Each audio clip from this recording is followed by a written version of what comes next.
Kuwait തീപിടുത്ത വിഷയത്തിൽ മന്ത്രി വീണ ജോർജിന്റെ കള്ളക്കരച്ചിലിനെ കുറിച്ചാണ് നമ്മൾ ഇന്ന് ചർച്ച ചെയ്യുന്നത്. നമുക്കെല്ലാവർക്കും തന്നെ അറിയാം, കുറച്ച് കാലങ്ങളായിട്ട് നമ്മുടെ കേരളത്തിൽ ഇടത് സർക്കാരും ഇടത് നേതാക്കന്മാരും ഒക്കെ തന്നെ ചെയ്യാറുള്ളത് ഒരു ദുരന്തം വന്നു കഴിഞ്ഞാൽ അതിനെ അങ്ങ് മുതലെടുത്തിട്ട് മുന്നോട്ട് പോവാറാണുള്ളത്. അതേപോലെ തന്നെ ഈ കുവൈത്ത് തീപിടുത്ത വിഷയത്തിൽ മുതലെടുക്കാൻ വേണ്ടിയിട്ട് ഇടത് സർക്കാർ സംവിധാനങ്ങൾ, നേതാക്കന്മാർ, ഈ സകല ആളുകളും ഒരുമിച്ച് ഇറങ്ങിയിട്ടുണ്ട്. നമ്മുടെ സോഷ്യൽ മീഡിയയിലൊക്കെ വീണ ജോർജിന് വേണ്ടിയിട്ട് വലിയ പോസ്റ്റുകൾ വന്നുകൊണ്ടും ഇരിക്കുന്നുണ്ട്. നമുക്ക് വീണ ജോർജിൻ്റെ ഒരു പോസ്റ്റ് ഒന്ന് നോക്കാം. അവർ ഫേസ്ബുക്കിൽ പോസ്റ്റ് ചെയ്തിട്ടുള്ളതാണ്. ഞാനൊന്ന് വായിച്ചു കേൾപ്പിക്കാം. ദുരന്തമുഖത്ത് കേരളത്തോട് ഇത് വേണ്ടായിരുന്നു എന്ന്. എന്നിട്ടൊരു വീഡിയോ ആണ് പോസ്റ്റ് ചെയ്തിട്ടുള്ളത്. ആ വീഡിയോയിൽ ഉടനീളം മന്ത്രി വീണ ജോർജ് പറഞ്ഞുകൊണ്ടിരിക്കുന്നത് നമ്മുടെ ആളുകളല്ലായിരുന്നു, നമുക്ക് അവരുടെ അടുത്തെത്തേണ്ടായിരുന്നു, ഇത് കേന്ദ്ര സർക്കാർ ചെയ്യുമെന്ന് ഞാൻ തീരെ പ്രതീക്ഷിച്ചില്ല എന്ന്. അതായത് ഇവർ കുവൈത്തിലേക്ക് പോകണമെന്ന് പറഞ്ഞത് കേന്ദ്ര സർക്കാർ അങ്ങ് നിഷേധിച്ചു. അതിന് പരമാവധി രംഗത്തെത്തിയിട്ട് വിളിച്ചു പറഞ്ഞുകൊണ്ടിരിക്കുക. അതായത് എങ്ങനെങ്കിലും മോദിക്കെതിരെ ഈ ഒരു വിഷയം ആക്കി തീർക്കണം. അതിനുവേണ്ടി അവർ കൂട്ടായി ശ്രമിക്കുന്നുണ്ട്. ഒരു വീണ ജോർജ് മാത്രമൊന്നുമല്ല, ഇതുമായി ബന്ധപ്പെട്ട സകല ആളുകളും ഇത്തരത്തിൽ തന്നെയാണ് പോസ്റ്റ്.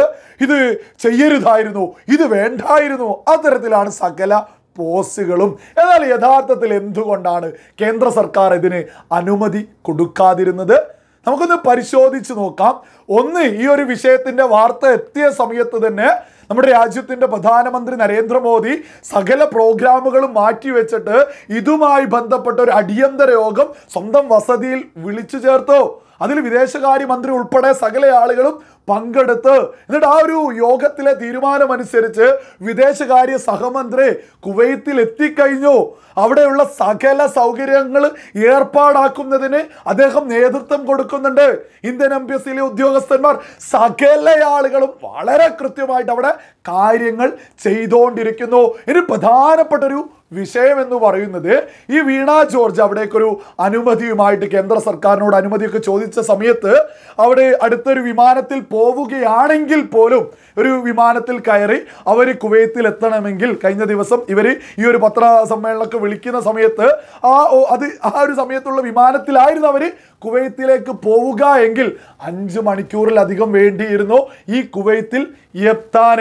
5 മണിക്കൂറിലധികം സമയമെടുത്ത് നടപടിക്രമങ്ങളൊക്കെ കഴിഞ്ഞിട്ട് അവിടെ ഈ ഒരു സംഭവ സ്ഥലത്തേക്ക് എത്തുമ്പോഴേക്ക് നമ്മുടെ രാജ്യത്തിൻ്റെ വ്യോമസേനാ വിമാനത്തിൽ സകല മൃതദേഹങ്ങളുമായിട്ട് നമ്മുടെ രാജ്യത്തേക്ക് വിമാനം പുറപ്പെട്ടിട്ടുണ്ടാവും. ഇവർക്ക് ആ മൃതദേഹങ്ങളൊന്ന് കാണാൻ പോലും സാധിക്കില്ലായിരുന്നു എന്നുള്ളതാണ് യാഥാർത്ഥ്യം. പിന്നെ എന്തിനാണ് ഇവർ അങ്ങോട്ടേക്ക് പോകുന്നത്? അവിടെ ചികിത്സയിലുള്ള ആളുകൾക്ക് വേണ്ടിയിട്ടോ? നിങ്ങളിത് മലയാളികൾക്ക് വേണ്ടിയിട്ട് എന്നൊക്കെ പറയുന്നുണ്ട്. അതേപോലെ തന്നെ മറ്റു പല സംസ്ഥാനങ്ങളിൽ നിന്നും അവരൊക്കെ തന്നെ ഞങ്ങൾ തമിഴർക്ക് വേണ്ടിയിട്ട്, ഞങ്ങൾ കന്നഡ ആളുകൾക്ക് വേണ്ടിയിട്ട്, അങ്ങനെ ഓരോ സംസ്ഥാനത്തിൻ്റെ പേര് പറഞ്ഞിട്ട് ആളുകളൊക്കെ തന്നെ അവിടേക്ക് വരികയാണെങ്കിൽ എന്തായിരിക്കും അവസ്ഥ? അതാണോ അവിടെ വേണ്ടത്? അവിടെ കാര്യങ്ങളൊക്കെ നടക്കുന്നുണ്ടോ എന്ന് നോക്കുകയാണെങ്കിൽ വളരെ കൃത്യമായിട്ട്, അതും വളരെ പെട്ടെന്ന് തന്നെ കാര്യങ്ങൾ നടന്നു.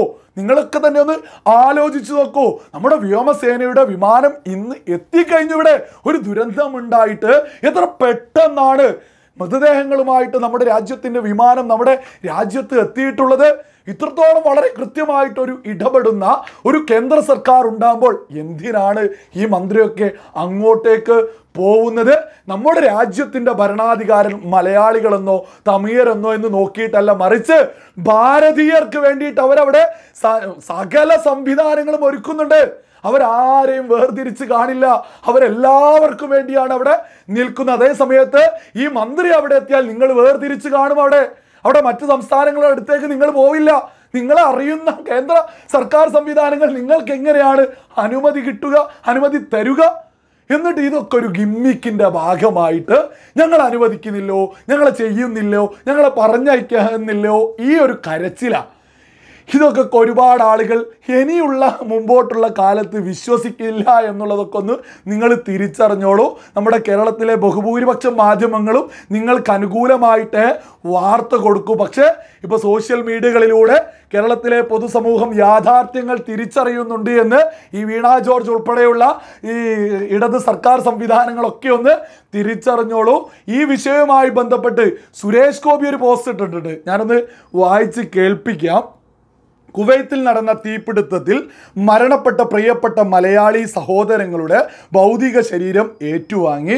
ഈ നികത്താനാവാത്ത നഷ്ടം സംഭവിച്ച കുടുംബങ്ങളുടെ ദുഃഖത്തിൽ ഞങ്ങൾ എല്ലാവരും സമ്പൂർണമായി പങ്കുചേരുന്നു. ഈ ഒരു വരിയിൽ പോലും ഒരു രാഷ്ട്രീയവും അദ്ദേഹം കടത്തിയിട്ടില്ല. ഒരു രാഷ്ട്രീയ മുതലെടുപ്പിനും അദ്ദേഹം നിന്നിട്ടില്ല. നിങ്ങളെല്ലാവരും തന്നെ ഈ ഒരു പോസ്റ്റ് കണ്ടില്ലേ? ഇതൊക്കെ ഒന്ന് വീണ ജോർജൊക്കെ ഒന്ന് കണ്ടുപഠിക്കണം. നമ്മുടെ രാജ്യം വലിയൊരു ദുരന്ത വാർത്തയാണ് കേട്ടുകൊണ്ടിരിക്കുന്നത്. അതുമായി ബന്ധപ്പെട്ട് മൃതദേഹങ്ങളൊക്കെ നാട്ടിലെത്തുന്ന സമയത്ത് അവരുടെ ദുഃഖത്തിലൊക്കെ ഒന്ന് പങ്കുചേരുക. അല്ലാതെ അവിടെയും മുതലെടുക്കാൻ മോദിക്കെതിരെ പറയാൻ യാതൊരു ലജ്ജയുമില്ലേ ഈ വീണ ജോർജിനൊക്കെ? ഇതൊക്കെ ഒരു മുതലെടുപ്പിനുള്ള ശ്രമമാണെന്നുള്ളത് സുബോധമുള്ള സകല ആളുകളും തിരിച്ചറിയുക തന്നെ ചെയ്യും. ഈ വീണ ജോർജൊക്കെ എന്തായിരുന്നു ചെയ്യേണ്ടത്? മൃതദേഹങ്ങൾ നമ്മുടെ നാട്ടിലേക്ക് എത്തുന്ന സമയത്ത് അത് സ്വീകരിക്കുക, എന്നിട്ട് അവരുടെ കുടുംബങ്ങളിലേക്കൊക്കെ പരമാവധി നിങ്ങൾക്കൊക്കെ എത്താൻ പറ്റാവുന്നിടത്തോളം സകല സ്ഥലങ്ങളിലും പോവുക. അത് സമയമെടുത്തിട്ടാണെങ്കിലും ഓരോ കുടുംബങ്ങളിലേക്കും നിങ്ങൾ കയറി ചെല്ലുക. ഓരോ ആളുകളും വീടും കാര്യങ്ങളൊന്നും ഇല്ലാഞ്ഞിട്ട് ജോലിക്ക് പോയിട്ടുള്ള ആളുകളാണ്. വീടില്ലാത്ത ആളുകളുടെ വീടുകളിലെത്തുമ്പോൾ, ആ സ്ഥലങ്ങളിലെത്തുമ്പോൾ, അവർ താമസിക്കുന്ന സ്ഥലങ്ങളിലെത്തുമ്പോൾ അവരോട് പറയുക, ഞങ്ങൾ ഇതൊക്കെ ചെയ്തു തരാം, ഞങ്ങളെ കൊണ്ടാവുന്നത് പോലെ ഞങ്ങൾ വീട് വെച്ച് തരാം. ഇതൊക്കെ അല്ലേ വീണ ജോർജ് പറയേണ്ടത്? അല്ലാതെ ഓടി കുവൈത്തിലേക്ക് പോയിട്ട് മലമറിക്കാനൊന്നുമില്ല. മരണപ്പെട്ട വാർത്തയാണ് നമ്മൾ കേൾക്കുന്നത്. ഇതിനപ്പുറം ഒരു മനുഷ്യനും ഒന്നും സംഭവിക്കാനില്ല. ഇനി നിങ്ങൾ അങ്ങോട്ടേക്കല്ല ഓടേണ്ടത്. ഇനി നിങ്ങൾ ഇവിടെ നിന്നിട്ട് ഇവരുടെ കുടുംബങ്ങൾക്ക് വേണ്ടിയിട്ട് അവർ പോയ ആവശ്യങ്ങൾ എന്താണെന്ന്, അവരുടെ മക്കൾക്ക് വേണ്ടിയിട്ടൊക്കെ നിങ്ങൾക്കൊക്കെ എന്തെങ്കിലും ചെയ്യാൻ പറ്റുമെങ്കിൽ അതൊക്കെ അങ്ങ് ചെയ്യാൻ ശ്രമിക്കുക. അല്ലാതെ കുവൈത്തിലേക്ക് ഇവിടെ നിന്നൊരു മന്ത്രി ഓടേണ്ട യാതൊരു ആവശ്യവുമില്ല. ഭാരതീയരായിട്ടുള്ള ആളുകൾക്ക് വേണ്ടിയിട്ട് നമ്മുടെ രാജ്യത്തിൻ്റെ വിദേശകാര്യ സഹമന്ത്രി അവിടെയുണ്ട്. സകല കാര്യങ്ങളും അദ്ദേഹം ചെയ്ത് മുന്നോട്ട് പോകുന്നുമുണ്ട്. ഇനിയും ഇത്തരം ഇതുപോലെയുള്ള വിഷയങ്ങൾ വരുമ്പോൾ രാഷ്ട്രീയമായിട്ട് രംഗത്ത് വരുന്നതിനെയൊക്കെ കേരളത്തിൻ്റെ പൊതുസമൂഹം പുച്ഛിച്ച് തള്ളുമെന്നുള്ളത് ഇത്തരം സകല ആളുകളും മനസ്സിലാക്കിക്കോളൂ.